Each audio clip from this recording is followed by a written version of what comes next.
जय हिंद साथियों, वंदे मातरम, भारत माता की जय। आप सभी को साधुवाद, आशीर्वाद।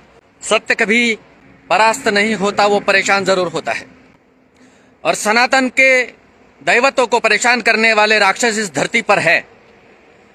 विशेषतः 4 दिन से जो चर्चा चल रही है अंधश्रद्धा निर्मूलन समिति वालों को लेकर के, उसमें एक पिशाच है, एक शामू, जो सनातन को परेशान करना चाहता है, सनातनी साधुओं को परेशान करना चाहता है। दरअसल 70 वर्षों में जो कांग्रेस ने भारतवर्ष में हमारे हिंदुओं को समाप्त करने का जो षड्यंत्र रचा, कहीं ना कहीं वो सफल होते गए। और तब तक सफल हुए जब तक भारतीय जनता पार्टी केंद्र में नहीं बैठी। 2013 की ये बात है, शायद बहुत सारे लोग नहीं जानते इस बारे में। ये जो शामू अंधश्रद्धा निर्मूलन समिति के नाम पे जो लोगों को बरगलाया जाता है, ये इतना उछल कूद क्यों कर रहा है? इसके पीछे की क्या भावना, इसके पीछे कौन लोग है, वो भी तो देखना होगा। एक टकला सा, एक छटाक भर आदमी, जिसकी अपनी कोई औकात नहीं, जिसकी अपनी कोई हैसियत नहीं है, अगर वो इतनी बड़ी छलांग मारता है, अगर वो सनातनी साधुओं के साथ इस प्रकार से दुर्व्यवहार करना चाहता है, तो इसके पीछे कौन सी शक्तियां हैं, वो भी हमें देखना होगा। इसके बारे में भी हमें रिसर्च करना होगा, और वो रिसर्च हो चुका है। मैं आपको बताना चाहूंगा, 2013 महाराष्ट्र में, जब महाराष्ट्र में कांग्रेस की सरकार थी और मुख्यमंत्री थे पृथ्वीराज चौहान, नाम तो बड़ा पृथ्वीराज चौहान, और काम कांग्रेस का था ना, तो कांग्रेसी बागड़ बिल्ले तो हमेशा सनातन के अपराधी रहे हैं। हमेशा सनातन को बर्बाद करने के लिए इन्होंने किसी भी प्रकार की कोई कसूर नहीं छोड़ी। उसी प्रकार 2013 में इन्होंने एक कानून पारित किया। कितने लोग जानते हैं सोशल मीडिया में जो लोग चर्चा कर रहे हैं बालाजी धाम को लेकर के बहुत सारी लोग चर्चा हो रही है, लेकिन कितने लोग जानते हैं कि 2013 में महाराष्ट्र में एक कानून पारित कर दिया गया था, जहां मौलानाओं को छूट थी, जहां ईसाइयों को छूट थी, लेकिन महाराष्ट्र में अगर कोई साधु सन्यासी बाहर भटकता हुआ नजर आएगा तो उसे जेल में डाल करके कठोर दंडात्मक कार्रवाई करने की इस प्रकार की जो योजना, इस प्रकार की षड्यंत्र जो रचा गया था इनके द्वारा, ये वो सफल हो गए थे 2013 में। और उसके बाद इन्होंने साधुओं को परेशान करना प्रारंभ किया। लेकिन हमारा दुर्भाग्य हमेशा से यही रहा है, हम सनातन के रखवाले हैं, हम हिंदुत्व की बात करने वालों के साथ अक्सर खड़े हो जाते हैं। पंडित धीरेन्द्र शास्त्री को जानते नहीं है कोई, लेकिन सनातन की बात करता है, इसीलिए पूरा भारतवर्ष का हिंदू उसके साथ खड़ा हो गया। जो कभी बालाजी नहीं गया वो भी उनके साथ खड़ा हो गया, इसीलिए खड़ा हुआ क्योंकि वो सनातन की बात करता है। एक आचार्य सूर्य सागर सनातन की बात करता है, हिंदुत्व की बात करता है, इसीलिए बहुत सारे लोग मेरे समर्थन में खड़े हुए। जब मैं पिछले साल बहुत कठिन परिश्रमों से गुजर रहा था, जूझ रहा था, तो सनातनियों ने मेरा साथ दिया, लेकिन मेरे अपनों ने ही मेरा बहिष्कार पत्रक निकाला। मैं कहता था हिंसा परमो धर्म के साथ साथ धर्म हिंसा तथैव च। तुम माला अगर पकड़ते हो तो भाला भी पकड़ना जान सीखिए। तुम्हारी माता बहनों की रक्षा तुम्हारे करोड़ों रुपए नहीं करेंगे, तुम्हारी प्रॉपर्टी नहीं करेंगी। एक छोटा सा हथियार तुम्हारे परिवार की रक्षा करेगा, तुम्हारे बहन बेटियों की रक्षा करेगा, उसकी इज्जत की रक्षा करेगा। लेकिन मेरी बातों को इन्होंने सर्वथा त्याग कर, मैं हिंसात्मक बातें करने वाला सन्यासी हूं, इसीलिए मुझे किनारा किया। और आज ये गिड़गिड़ा रहे हैं, इन्हें पता चल गया कि धर्म हिंसा तथैव च ही महत्वपूर्ण शब्द है। जब मेरे अपनों ने मेरे साथ इस प्रकार से विश्वासघात किया, जिनके लिए हम आवाज उठाते हैं, जिनके लिए हम लड़ते हैं, अगर वे ही लोग हमारे साथ अन्याय करेंगे तो जाकर के ऐसे शामू जैसे लोग, ऐसे आतंकवादी लोग फिर उसका फायदा उठाते। तो 2013 में जब महाराष्ट्र में कांग्रेस की सरकार जिंदा थी, उस समय वहां का मुख्यमंत्री पृथ्वीराज चौहान, उसने उस पर हस्ताक्षर किए, और जो भी साधु महाराष्ट्र में नजर आएगा अंधश्रद्धा निर्मूलन समिति के तहत अंधश्रद्धा फैलाने के आरोपों में, उसे बंद कर दिया, जेल में बंद कर दिया जाएगा। जो मंदिरों में 2 लाख से ज्यादा जो मंदिर महाराष्ट्र में आज है, उन सारे मंदिरों के प्रॉपर्टी पर अधिकार वो ट्रस्टियों का होगा, सरकार का होगा। इस प्रकार से उस समय विधेयक पारित कर दिया था। बहुत सारे लोगों को इस बारे में खबर नहीं, लेकिन उसके पश्चात कुछ अमूल परिवर्तन, कुछ बदलाव हुए। अब महाराष्ट्र के बहुत सारे सन्यासियों के साथ मेरे भी संपर्क है, वहां के कुछ नेताओं के साथ मेरी चर्चा हुई।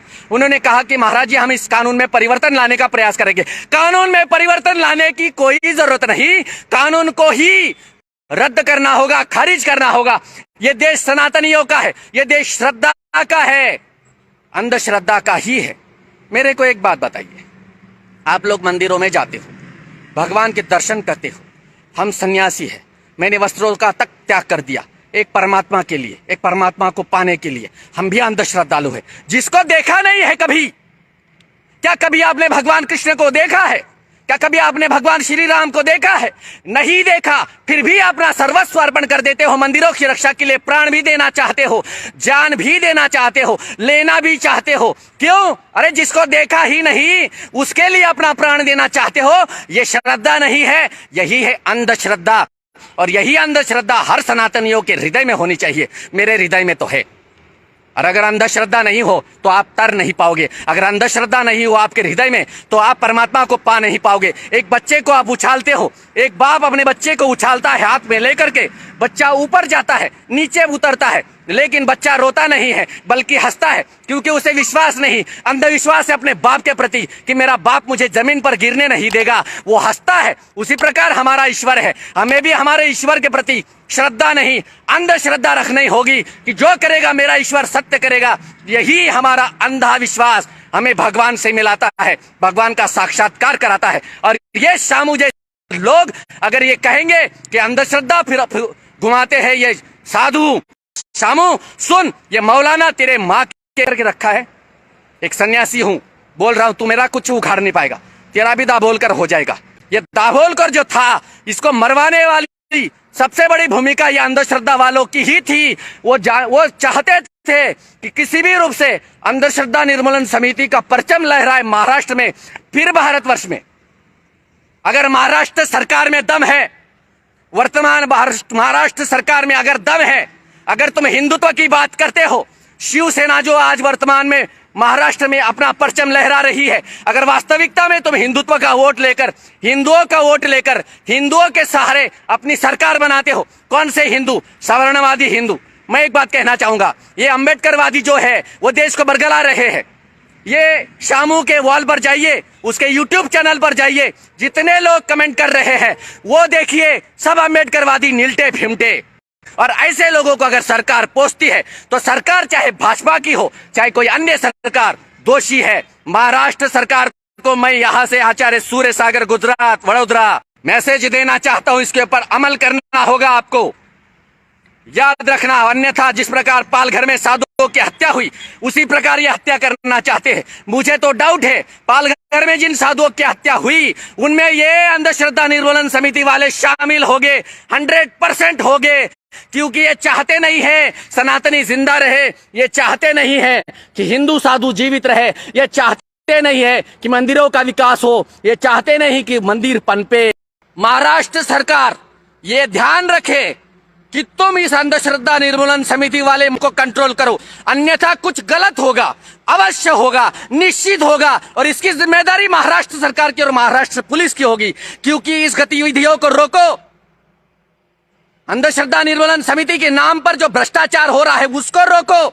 इनके पास 20,000 करोड़ 2013 में अंधश्रद्धा निर्मूलन समिति के पास कहां से आए वो देखो। इनको सपोर्ट करने वाले, इनकी औकात नहीं है कि किसी जगह पर 100 रुपए का डोनेशन दे। इनके पास 20,000 करोड़ कहां से आए? ये सरकार का कर्तव्य है, इसको देखो।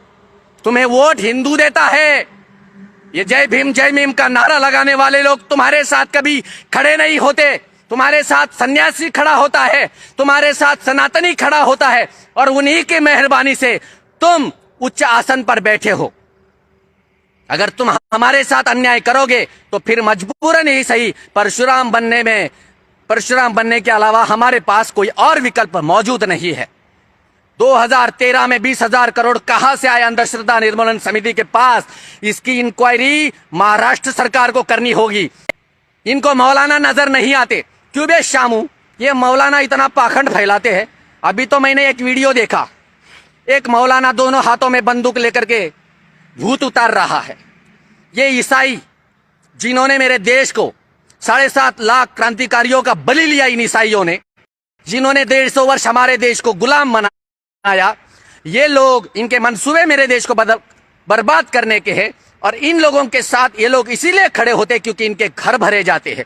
ये ईसाइयों के पादरी हाथों में रुमाल नैपकिन लेकर के क्या पता कहा तो ये ईसाई, ये शामू को वो ईसाई नजर नहीं आते। देखे होंगे आपने बहुत सारे वीडियो, वो ऐसा कपड़ा लेकर के उस कपड़े को छू रहे हैं वे लोग, और उनके शरीर में न जाने कौन सी आत्माएं घुस जाती है।